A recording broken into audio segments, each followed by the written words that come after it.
Morning welcome to top 9 news. నా పేరు సంధ్య. ఏపీలో హీట్ ఎక్కిన రాజకీయం. ఉమ్మడి జాబితా విడుదల చేసిన టీడీపీ జనసేన. అభ్యర్థుల ఎంపిక కోసం భారీ కసరత్తు చేశానన్న చంద్రబాబు. ప్రయోగాల జోలికి పోదలుచుకోలేదు అన్న పవన్ కళ్యాణ్. గుంభనంగా బీజేపీ. పావలా వాటా కూడా దక్కలేదని వైసీపీ విసురులు. ఏపీ పాలిటిక్స్ టాప్ 9 న్యూస్ చూద్దాం. ఎన్నికల స్కెడ్యూల్ వెలువడక ముందే ఏపీలో ఫైట్ జోరందుకుంది. పొత్తు విషయంలో టీడీపీ జనసేన ముందడుగు వేశాయి. పొత్తులో భాగంగా జనసేన పార్టీ 24 అసెంబ్లీ స్థానాలు 3 లోక్సభ స్థానాల్లో పోటీ చేస్తుందని చంద్రబాబు ప్రకటించారు. టీడీపీ పోటీ చేసే స్థానాలకు సంబంధించి 94 అసెంబ్లీ నియోజకవర్గాల అభ్యర్థుల జాబితాను చంద్రబాబు విడుదల చేశారు. ఇందులో కుప్పం నుంచి చంద్రబాబు, మంగళగిరి నుంచి లోకేష్, హిందూపురం నుంచి బాలకృష్ణ పేర్లు ఉన్నాయి. టీడీపీ ప్రకటించిన 94 మందిలో 23 మంది తొలిసారి ఎన్నికల బరిలో దిగుతున్నారు.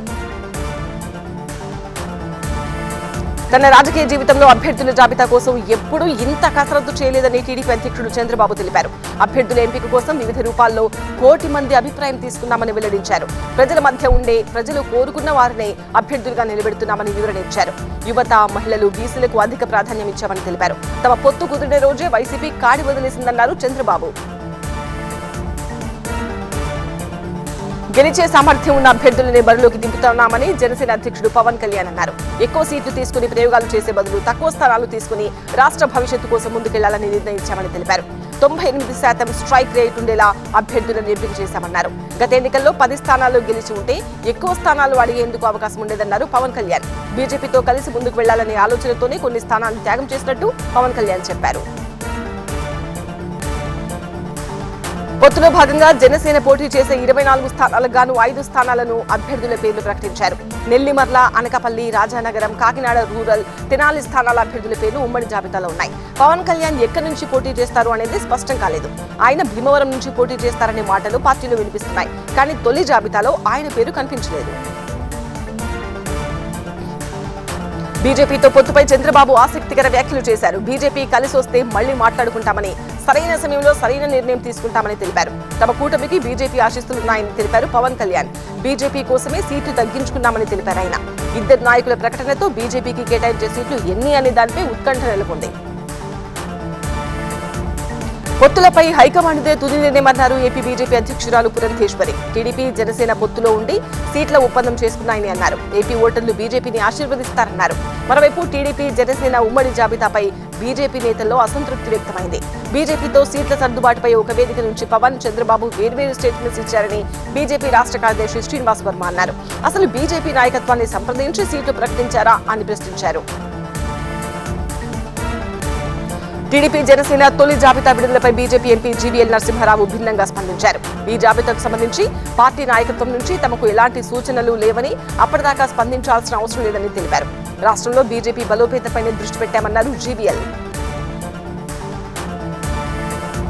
పొత్తులో భాగంగా 24 స్థానాలు మాత్రమే తీసుకున్న జనసేన అధ్యక్షుడు పవన్ కళ్యాణ్ ను చూస్తే జాలేస్తోందని వైసీపీ ప్రధాన కార్యదర్శి సజ్జల రామకృష్ణారెడ్డి అన్నారు. చంద్రబాబు పడేసే సీట్లు తీసుకునే స్థితికి పవన్ దిగజారని విమర్శించారు. చంద్రబాబును ఎందుకు సపోర్ట్ చేస్తున్నారో పవన్ కళ్యాణ్ చెప్పలేకపోతున్నారన్నారు. పవన్ కళ్యాణ్ సొంత పార్టీని వదిలేసి టీడీపీ ఉపాధ్యక్ష పదవో, రాష్ట్ర అధ్యక్ష పదవో తీసుకుంటే బాగుండేదని సలహా ఇచ్చారు. 24 మందిని పెట్టుకుని పవన్ కళ్యాణ్ ఎవరి మీద యుద్ధం చేస్తారని సజ్జల ప్రశ్నించారు. పవన్ కళ్యాణ్ పావలా వాటా సీట్లు కూడా తెచ్చుకోలేకపోయారని, అసలు ఆయన పార్టీ ఎందుకు పెట్టారని మంత్రి రోజా ప్రశ్నించారు. ఏ ప్యాకేజ్ కోసం 24 సీట్లకు అంగీకారం తెలిపాలో వెల్లడించాలని డిమాండ్ చేశారు. పవర్ స్టార్ కాస్త పవర్ లేని స్టార్ అయ్యారని రోజా విమర్శించారు. పవన్ ఎక్కడి నుంచి పోటీ చేయాలో తెలియని దుస్థితి నెలకొందని అన్నారు. రాష్ట్ర భవిష్యత్ కోసం టీడీపీ, జనసేన మధ్య పొత్తని పవన్ అంటుంటే ప్రజలు నవ్వుకుంటున్నారన్నారు రోజా.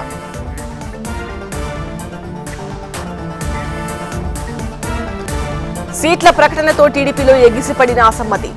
ఇక టికెట్ వచ్చిన వారిలో సంతోషం, టికెట్ రాని వారిలో ఆగ్రహం. సీట్లు, ఫైట్లు. టాప్ 9 న్యూస్ చూద్దాం. అనాలోచిత నిర్ణయంతో రాయచోటి అభ్యర్థిగా రాంప్రసాద్ రెడ్డిని చంద్రబాబు ప్రకటించారని నియోజకవర్గ టీడీపీ ఇన్ఛార్జి రమేష్ రెడ్డి ఆగ్రహం వ్యక్తం చేశారు. టీడీపీకి సహకరించనని తాను ఇప్పటికే చంద్రబాబుకు స్పష్టంగా చెప్పానని రమేష్ రెడ్డి వెల్లడించారు.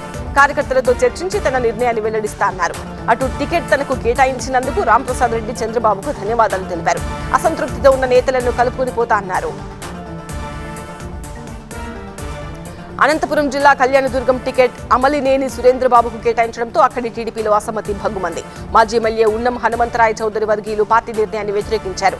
కార్యాలయంలో టీడీపీ జెండాలు తొలగించారు. టికెట్ వ్యవహారంలో పెనుగొండ టీడీపీలో పెనుమంటలు సృష్టించింది. పెనుగొండ టికెట్ మాజీ ఎమ్మెల్యే బీకే పార్థసారథికి కాకుండా సవితకు టీడీపీ కేటాయించింది. దీంతో పార్థసారథి వర్గీయులు నిరసనకు దిగారు. చంద్రబాబు నిర్ణయాన్ని వ్యతిరేకిస్తూ పార్థసారథి వర్గీయులు చంద్రబాబు ఫ్లెక్సీలు తగలబెట్టారు. పొత్తులో భాగంగా తణుకు స్థానం టీడీపీకి దక్కడంతో అక్కడ జనసేన కార్యకర్తలు తీవ్ర అసంతృప్తికి లోనయ్యారు. తణుకు జనసేన ఇన్ఛార్జ్ బిడివాడ రామచంద్రరావు నివాసంలో జనసేన కార్యకర్తలు సమావేశమయ్యారు. తణుకు టికెట్ జనసేనకు దక్కేలా చూడాలని కోరారు. పెడన టికెట్ తనకు కాకుండా కాగిత కృష్ణప్రసాద్ కు కేటాయించడంపై టీడీపీ నేత బూరగడ్డ వేదవ్యాస్ తీవ్ర ఆవేదనకు గురయ్యారు. చంద్రబాబు చెప్పడం వల్లే తాను 2019 ఎన్నికల్లో పోటీ చేయకుండా ఉన్నానని గుర్తు చేశారు. టికెట్ తనకు దక్కలేదనే విషయం తెలియగానే ఆయన తీవ్ర ఉద్వేగానికి లోనయ్యారు. అస్వస్థతకు గురైన వేదవ్యాస్ కు చినపండ్రాక పీహెచ్సీలో ప్రాథమిక చికిత్స చేశారు. అభిమానులు కార్యకర్తలతో కలిసి తన నిర్ణయం ప్రకటిస్తారన్నారు బూరగడ్డ వేదవ్యాస్. ఒంగోలు టీడీపీ టికెట్ దామచర్ల జనార్దన్ కు ప్రకటించడంతో టీడీపీ శ్రేణులు సంబరాలు చేసుకున్నాయి. ఒంగోలు టీడీపీ ఇన్ఛార్జిగా ప్రస్తుతం జనార్దనే ఉన్నారు. చంద్రబాబు పేర్లు ప్రకటించిన వెంటనే టీడీపీ కార్యకర్తలు ఒంగోలు చర్చ్ సెంటర్లో బాణాసంచా కాల్చి స్వీట్లు పంచుకున్నారు. కోనసీమ జిల్లా పి గన్నవరం మండలం టీడీపీ టికెట్ రాజేష్ కు కేటాయించడంతో అక్కడ అసంతృప్తి భగ్గుమంది. వ్యతిరేకులంతా సీనియర్ నేత డొక్కా నాథబాబు ఇంట్లో సమావేశమయ్యారు. రాజేష్ కు టికెట్ ఇవ్వడాన్ని నిరసిస్తూ పి గన్నవరం మండలం టీడీపీ అధ్యక్షుడు తోలేటి సత్యబాబు తన పదవికి రాజీనామా చేశారు. రాజేష్ కు టికెట్ కేటాయించడాన్ని నిరసిస్తూ పి గన్నవరంలో టీడీపీ కార్యాలయాన్ని కార్యకర్తలు మూసేశారు. విజయనగరం జిల్లా గణపతి నగరం టీడీపీ టికెట్ ప్రస్తుత ఇన్ఛార్జ్ కె అప్పలనాయుడికి కాకుండా కొండపల్లి శ్రీనివాసరావుకు కేటాయించడంతో అక్కడ నిరసనలు వెల్లువెత్తాయి. అధిష్టానం నిర్ణయాన్ని నిరసిస్తూ అప్పలనాయుడు తన కార్యాలయంలో కార్యకర్తలతో సమావేశమయ్యారు. రేపు గజపతి నగరంలో నిరసన ర్యాలీ చేపట్టాలని పిలుపునిచ్చారు. ఇండిపెండెంట్ గా పోటీ చేయాలని అనుచరులు నాయుడుపై ఒత్తిడి తెచ్చారు. తూర్పుగోదావరి జిల్లా రాజమండ్రి సిటీ టీడీపీ అభ్యర్థిగా ఆదిరెడ్డి వాసు పేరు ప్రకటించడంతో ఆయన అనుచరులు సంబరాలు చేసుకున్నారు. టికెట్ వాసుకి ఇచ్చారని తెలియగానే రాజమండ్రి సిటీ టీడీపీ శ్రేణులు వాసు ఇంటికి వచ్చారు. బాణాసంచా కాల్చారు.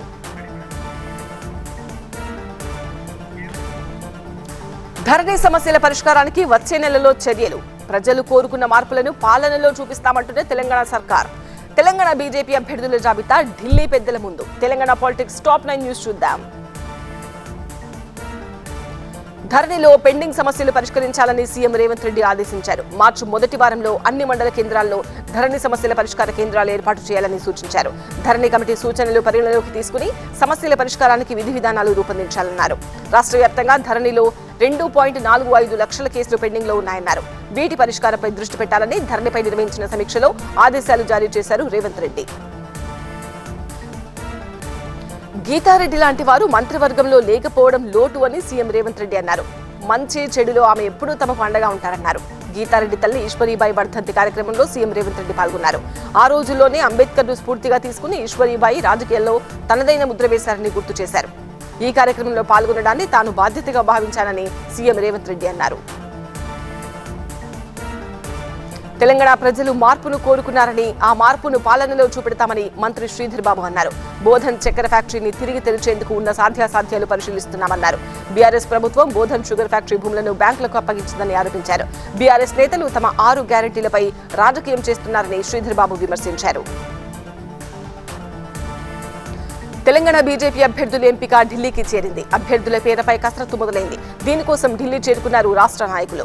అమిత్ షా, జేపీ నడ్డాతో జరిగిన కీలక భేటీలో సునీల్ బన్సాల్, తరుణ్ చుగ్, కిషన్ రెడ్డి, బండి సంజయ్, లక్ష్మణ్, డీకే అరుణ, ఈటెల రాజేందర్ పాల్గొన్నారు.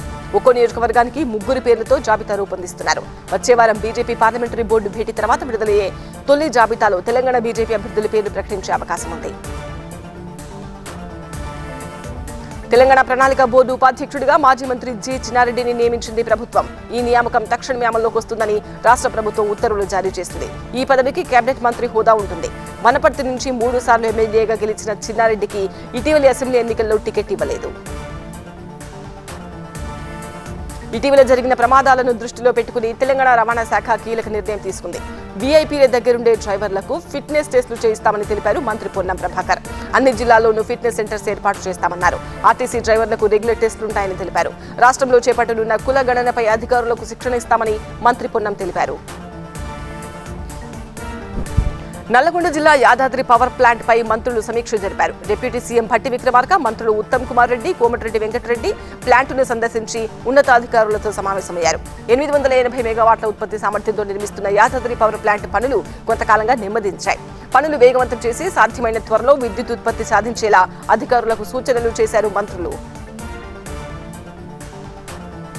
తెలంగాణలో ఆటో డ్రైవర్ల సమస్యలు పరిష్కరించాలని డిమాండ్ చేస్తూ హైదరాబాద్ ఉప్పల్లో ఆటోలో ప్రయాణం చేశారు కేంద్ర మంత్రి పురుషోత్తమ్ రూపాల.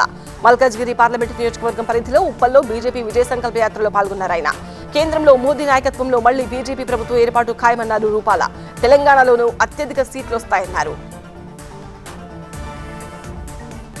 బీఆర్ఎస్ కు రాజీనామా చేశారు GHMC deputy mayor Moti Srilatha, ఆమె భర్త శోభన్ రెడ్డి. పార్టీలో ఉద్యమకారులకు మనుగడ లేదంటూ రాజీనామా లేఖలో మోతి దంపతులు ఆవేదన వ్యక్తం చేశారు. శోభన్ రెడ్డి బీఆర్ఎస్ రాష్ట్ర కార్మిక విభాగం అధ్యక్షుడిగా ఉన్నారు. వీరిద్దరూ రేపు గాంధీభవన్ లో దీపాదాస్ మున్షి సమక్షంలో కాంగ్రెస్ పార్టీలో చేరుతున్నట్టు ప్రకటించారు. ప్రపంచంలోనే అతిపెద్ద ధాన్యాగారంగా మారనున్న భారత్, కాంగ్రెస్ ఆమ్ ఆద్మీ పార్టీ మధ్య కుదిరిన సీట్ల ఒప్పందం. రాహుల్ జోడో యాత్రలో పాల్గొన్న ప్రియాంక, కొత్త గుర్తును పరిచయం చేసిన Sharad Pawar. National news top 9 news ఇప్పుడు చూద్దాం. సహకార రంగంలో ప్రపంచంలోనే అతిపెద్ద ధాన్యం నిల్వ పథకాన్ని ప్రధాని మోదీ ప్రారంభించారు. దాదాపు 1.25 లక్షల కోట్ల పెట్టుబడితో చేపట్టే ఈ ప్రణాళిక కింద రానున్న 5 ఏళ్లలో దేశంలో 700 లక్షల టన్నుల ధాన్యాన్ని నిల్వ చేసేందుకు గోదాంలు నిర్మిస్తారు. ఈ పథకంలో భాగంగా 11 రాష్ట్రాల్లో 11 ప్రాథమిక వ్యవసాయ సహకార సంఘాలు నిర్మించిన 11 గోదాంలను ప్రధాని ప్రారంభించారు. ఈ భారీ గోదాముల ఏర్పాటుతో దేశంలో రైతులు తమ ఉత్పత్తులను నిల్వ చేసుకునే వెసులుబాటు కలుగుతుందని ప్రధాని మోదీ అన్నారు. చీలిక కారణంగా వచ్చిన కొత్త ఎన్నికల గుర్తును ఎన్సీపీ శరద్ చంద్ర పవార్ పార్టీ అధ్యక్షుడు శరద్ పవార్ ఆవిష్కరించారు. బాకా ఊదుతున్న వ్యక్తి గుర్తును ఎన్నికల సంఘం ఈ పార్టీకి కేటాయించింది. దీనిని ఛత్రపతి శివాజీకి చెందిన రాయ్గఢ్ కోటలో పవార్ ఆవిష్కరించారు. ఈ బాకా ధ్వనులు ఢిల్లీ సింహాసనాన్ని కదిలించాలని పవార్ పార్టీ కార్యకర్తలకు పిలుపునిచ్చారు. ఈ గుర్తు కేటాయించినందుకు ఎన్నికల సంఘానికి శరద్ పవార్ కృతజ్ఞతలు తెలిపారు. ఛత్రపతి శివాజీని తన ప్రసంగంలో పవార్ పదే ప్రస్తావించారు. ఇన్నాళ్లు గుర్తుకు రాని ఛత్రపతి శివాజీ ఇప్పుడు పవార్ కు గుర్తొచ్చారా అని మహారాష్ట్ర నవనిర్మాణ సేన అధ్యక్షుడు రాజ్ ఠాక్రే ప్రశ్నించారు. మైనార్టీ ఓట్లు పోతాయనే భయంతో గతంలో ఏనాడూ శరద్ పవార్ శివాజీ పేరెత్తలేదని గుర్తు చేశారు. తమిళనాడులో కన్యాకుమారి లోక్సభ సెగ్మెంట్ పరిధిలోని బిలవన్ గోడు కాంగ్రెస్ ఎమ్మెల్యే విజయధరణి బీజేపీలో చేరారు. ఢిల్లీలో కేంద్ర మంత్రి మురుగన్, బీజేపీ జాతీయ ప్రధాన కార్యదర్శి అరవింద్ మేనన్ సమక్షంలో ఆమె బీజేపీ కండువా కప్పుకున్నారు. కాంగ్రెస్ తరఫున ఆమె 3 సార్లు ఎమ్మెల్యేగా ఎన్నికయ్యారు. అంతకుముందు ఆమె కాంగ్రెస్ అధ్యక్షుడు మల్లికార్జున ఖర్గేకు తన రాజీనామా లేఖ పంపారు. పాత నేర చట్టాల స్థానంలో కొత్తగా తీసుకొచ్చిన చట్టాలు ఈ ఏడాది జూలై 1 నుంచి అమల్లోకి రానున్నాయి. ఈ మేరకు కేంద్రం నోటిఫికేషన్ జారీ చేసింది. సిఆర్పీసీ స్థానంలో భారతీయ నాగరిక సురక్షా సంహిత, ఇండియన్ ఎవిడెన్స్ యాక్ట్ స్థానంలో భారతీయ సాక్ష్య, ఇండియన్ పీనల్ కోడ్ స్థానంలో భారతీయ న్యాయ సంహిత అమల్లోకి రానున్నాయి. పొత్తు విషయంలో తృణమూల్ కాంగ్రెస్ డైలమాలో ఉందని బెంగాల్ పీసీసీ అధ్యక్షుడు అధీర్ రంజన్ చౌదరి ఆరోపించారు. పొత్తు విషయంలో తృణమూల్ కాంగ్రెస్ అవును కాదు అనే విషయాన్ని పార్టీ అధ్యక్షురాలు మమతా బెనర్జీ అధికారికంగా చెప్పకపోవడాన్ని ఆయన తప్పుబట్టారు. అవసరమైతే తాము బెంగాల్లో ఒంటరిగా పోటీ చేసేందుకు సిద్ధమని అధీర్ రంజన్ స్పష్టం చేశారు. అటు కాంగ్రెస్ తృణమూల్ మధ్య పొత్తుకు అధీర్ రంజన్ చౌదరి పెద్ద అడ్డంకిగా నిలుస్తున్నారని తృణమూల్ కాంగ్రెస్ లో మాటలు వినిపిస్తున్నాయి. ముగిసిన మేడారం జాతర, వచ్చే నెల మేదరమెట్లలో వైసీపీ సిద్ధం సభ. ఏఈ పరీక్షా ఫలితాలు ప్రకటించాలని అభ్యర్థుల ఆందోళన. తెలుగు రాష్ట్రాల టాప్ 9 న్యూస్ ఇప్పుడు చూద్దాం. మేడారం సమ్మక్క సారక్క జాతర ముగిసింది. ఆదివాసీ ఆచార వ్యవహారాల ప్రకారం గద్దెల దగ్గర అమ్మవార్లకు పూజలు చేసి పూజారులు తిరిగి వనప్రవేశం చేయించారు. చిలకలగుట్టకు సమ్మక్క, కన్నెపల్లికి సారలమ్మను పంపించారు.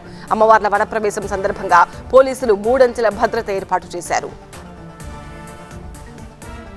4 రోజుల మేడారం జాతరను 1,30,00,000 మంది దర్శించుకున్నారు. ఇవాళ రేపు కలిసి మరో 10 లక్షల మంది భక్తులు దర్శనం చేసుకున్నారని అంచనా.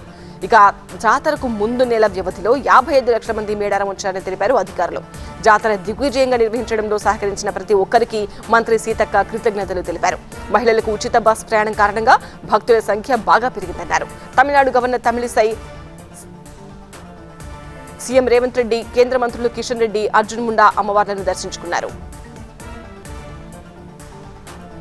35 ఏళ్లుగా కుప్పం ఎమ్మెల్యేగా ఉన్న చంద్రబాబు నాయుడు ఇక్కడి ప్రజలకు ఏం చేశారని మంత్రి పెద్దిరెడ్డి రామచంద్రారెడ్డి ప్రశ్నించారు. కుప్పంలో నిర్మించే గాండ్ల కమ్యూనిటీ భవనాన్ని ఉప ముఖ్యమంత్రి నారాయణస్వామి, మంత్రి పెద్దిరెడ్డి రామచంద్రారెడ్డి శంకుస్థాపన చేశారు. కుప్పంలో నీటి సమస్య పరిష్కారం కోసం హంద్రీనీవా కాలువ నుంచి నీటిని వచ్చే వారం సీఎం విడుదల చేస్తారని మంత్రులు తెలిపారు. చంద్రబాబు దొంగ హామీలిచ్చి ప్రజలను మోసం చేశారని విమర్శించారు. వచ్చే నెల 3న మేదరమెట్లలో సిద్ధం సభ నిర్వహిస్తామని వైసీపీ ఎంపీ విజయసాయిరెడ్డి తెలిపారు. సభ ప్రాంగణాన్ని ఆయన పరిశీలించారు. ఇప్పటివరకు నిర్వహించిన 3 సిద్ధం సభలకు జనం నుంచి అనూహ్య స్పందన వచ్చిందని విజయసాయిరెడ్డి వెల్లడించారు. మేదరమెట్ల సభకు కనీసం 15 లక్షల మంది వస్తారని అంచనా. ఈ సభలో 2024 నుంచి 2029 వరకు ఏమేం చేయబోతామో సీఎం జగన్ వెల్లడిస్తారని విజయసాయిరెడ్డి ప్రకటించారు. 6 గ్యారెంటీల విషయంలో కాంగ్రెస్ పార్టీ ప్రజలను మోసం చేస్తోందని కామారెడ్డి బీజేపీ ఎమ్మెల్యే కాటిపల్లి వెంకటరమణారెడ్డి ఆరోపించారు. ఆర్టీసీ బస్సులో మహిళలకు ఉచిత ప్రయాణమని చెప్పి ఆర్టీసీ భూములను 99 సంవత్సరాలకు లీజుకిచ్చి ఆ భూములను దోచుకోవాలని చూస్తున్నారని అన్నారు. మంచిర్యాలలో జరుగుతున్న బీజేపీ విజయ సంకల్ప యాత్రలో ఆయన పాల్గొన్నారు. అసిస్టెంట్ ఎగ్జిక్యూటివ్ ఇంజనీర్ ఉద్యోగ పరీక్ష రాసిన అభ్యర్థులు హైదరాబాద్ గాంధీ భవన్ దగ్గర ధర్నా చేశారు. హలో నిరుద్యోగి చలో గాంధీ భవన్ పేరుతో నిర్వహించిన ఈ ఆందోళనలో పెద్ద సంఖ్యలో నిరుద్యోగులు పాల్గొన్నారు. ఏఈఈ ఫలితాలు ప్రకటించి పార్లమెంట్ ఎన్నికల కోడ్ అమల్లోకి రాకముందే తమకు అపాయింట్మెంట్ లెటర్స్ కావాలని పరీక్ష రాసిన అభ్యర్థులు డిమాండ్ చేశారు. కేరళ నుంచి రాహుల్ గాంధీని పార్లమెంటుకు పంపితే ఒక్కరోజు కూడా ప్రజలకు చేసిందేమీ లేదని కేంద్ర మంత్రి అశ్విన్ చౌబే విమర్శించారు. హైదరాబాద్ లో బీజేపీ విజయ సంకల్ప యాత్రలో ఆయన పాల్గొన్నారు. రాహుల్ కు ప్రధాని కుర్చీ కావాలంటే కుర్చీ ఇస్తే దేశాన్ని అమ్మేస్తారని ఆరోపించారు. భారత్ జోడో యాత్ర పేరుతో కాంగ్రెస్ పార్టీ కోట్ల రూపాయలు వెనకేసుకుంటోందని అశ్విన్ చౌబే విమర్శించారు. వచ్చే నెల 1వ తేదీన ప్రధాని మోదీ విశాఖ సందర్శించనున్నారు. హెచ్పీసీఎల్ రిఫైనరీ ప్లాంట్ విస్తరణ పనులు ప్రారంభోత్సవంతో పాటు కేంద్ర ప్రభుత్వ ప్రాజెక్టుల ప్రారంభోత్సవం, శంకుస్థాపనలో ప్రధాని పాల్గొంటారు. ఈ సందర్భంగా ఏయూ గ్రౌండ్స్ లో భారీ బహిరంగ సభ నిర్వహించనున్నారు. సభ ఏర్పాట్లను విశాఖ కలెక్టర్, పోలీస్ కమిషనర్ పరిశీలించారు. భద్రాచలం సీతారామచంద్ర స్వామి సన్నిధిలో 3 రోజులు జరిగిన సహస్ర కలశాభిషేక మహోత్సవాలు ఘనంగా ముగిశాయి. గోదావరి జిల్లాలో పంచామృతాలతో ఉత్సవ మూర్తులకు 1000 కలశాలతో అభిషేకం నిర్వహించారు. ఏటా మాఘ పౌర్ణమి రోజున భద్రాచలంలో సహస్ర కలశాభిషేకం నిర్వహించడం సంప్రదాయం. తమిళనాడు మాజీ ముఖ్యమంత్రి జయలలిత 76వ జయంతిని అన్నాడీఎంకే శ్రేణులు ఘనంగా జరుపుకున్నాయి. చెన్నైలోని పార్టీ ప్రధాన కార్యాలయానికి పెద్ద సంఖ్యలో కార్యకర్తలు భారీగా ర్యాలీగా తరలివచ్చారు. కార్యాలయం ఎదుట సాంస్కృతిక కార్యక్రమాలు నిర్వహించారు. జయలలిత నెచ్చెలి శశికళ తన నివాసంలో జయలలిత జయంతి నిర్వహించారు. పెద్ద సంఖ్యలో పార్టీ కార్యకర్తలు ఈ కార్యక్రమంలో పాల్గొన్నారు.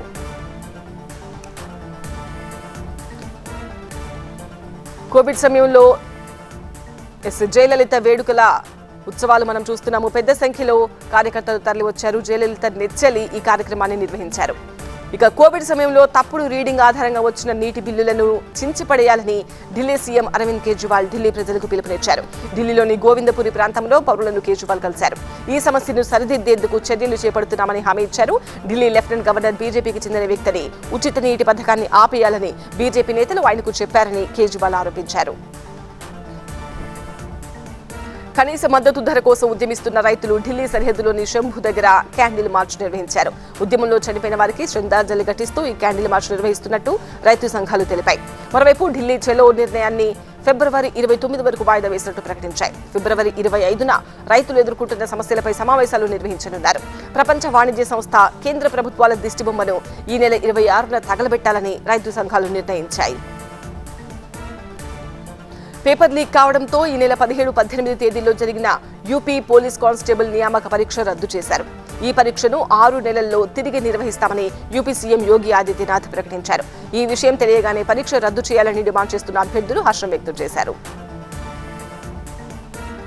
పేపర్ లీక్ ఘటనలపై యోగి ఆదిత్యనాథ్ సర్కార్ తీరును సమాజ్వాదీ పార్టీ అధ్యక్షుడు అఖిలేష్ యాదవ్ తప్పుబట్టారు. 60 లక్షల మంది యువత భవిష్యత్తును పణంగా పెట్టారని ఆరోపించారు. పరీక్ష రద్దు చేయడం బీజేపీ ఇస్తున్న బ్రేకింగ్ న్యూస్ కాదని, ఇది బీజేపీకి షాకింగ్ న్యూస్ అవుతుందని హెచ్చరించారు. మొదటిసారి పేపర్ లీక్ అయినప్పుడే దిద్దుబాటు చర్యలు చేపట్టి ఉంటే ఇవాళ యోగి సర్కారుకు ఈ దుస్థితి వచ్చేది కాదని అఖిలేష్ అన్నారు.